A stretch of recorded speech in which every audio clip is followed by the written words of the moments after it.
Fiat Chrysler FCA has submitted a proposal for a transformative merger with Renault. This is designed to create a stronger group, a preeminent global automotive group is what they're talking about. So the latest details are expected to be a significant boost for the European auto market. What we've got, combined business to be 50% owned by FCA shareholders and 50% owned by Group Renault shareholders, a balanced governance structure and a majority of the board of directors being independent. The combination would be the third largest global OEM with 8.7 million vehicle sales and a strong market presence in key regions and vehicle segments. A broad and complementary brand portfolio has been touted to provide full market coverage from luxury to mainstream. So it tells you about the type of market they're going after. The combined company, according to this press release, just hitting the wires, would be a world leader in rapidly changing automotive industry with a strong position in transforming technologies, including electrification and autonomous driving. No plant closures as a result of the combination. So we've just been talking to Phil about this. He joins us with more live on the phone from Chicago.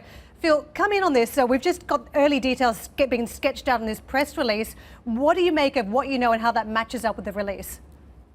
Well, what strikes me about the release here is that it pretty much matches with what we've heard from people who have been briefed on the negotiations.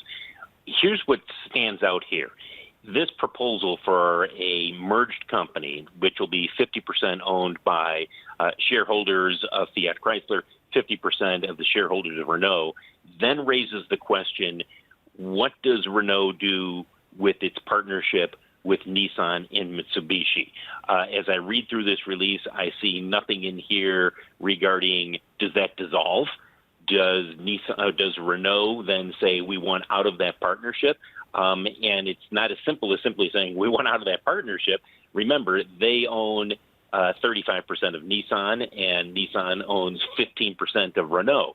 So that is a complicating factor here that I think people are going to be focused on and saying, well, this sounds like a great partnership here between Fiat Chrysler and Renault, but what's Renault going to do with that partnership with Nissan and Mitsubishi? Bill, I want to ask you about another factor that could complicate things. Earlier this year, there were reports that Peugeot was interested in Fiat Chrysler. Do you think that what we see here, this Fiat Chrysler Renault deal, is the end game, or do you see Peugeot potentially coming into the picture, and this is just the first step of what could turn into a more complex three-way deal battle? I don't see a three-way deal battle developing, and I'm not sure I see a bidding war developing either. My understanding is that the discussions between Fiat Chrysler and Peugeot, while they were substantial, I don't think they ever reached the point of being advanced to where Fiat Chrysler said, look, we think we can make a deal here with Peugeot. And that's not to say that there was something wrong with Peugeot. I just think that ultimately Fiat Chrysler, when they looked at their options, felt like Renault is a better route, as they look to strengthen the possibilities for having the synergies they need to make a bigger dent in global auto production. Just on that note around synergies, 5 billion euros touted in savings for the existing, incremental, they say, to the existing Renault, Nissan, Mitsubishi alliance. Given you covered autos for so long, how hard is it to extract those types of synergies, particularly in an environment where there are huge R&D requirements at this point in the cycle? Oh, it's incredibly tough. Incredibly tough. And one of the things that you often hear about when you hear about two automakers working together, let's say it's for engine development, they will talk about, well, we are going to wring out X amount of dollars or X amount of euros by working together. And if you look at historically, if you go back and you look at those agreements, they rarely deliver the amount of benefit that the automakers say that they will deliver. That's not to say that they're overstating it in this case. It's incredibly difficult to wring out those costs as much as automakers and as companies would like to.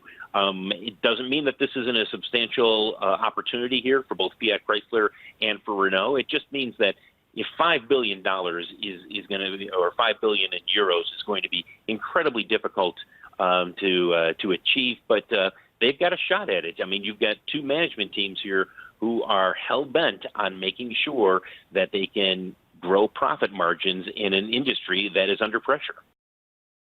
Hi, I'm Joanna Bersecci, and thank you for watching. You can check out more of our videos by clicking on the boxes on the screen. And don't forget to subscribe to our channel for more from CNBC International. Thank you for watching.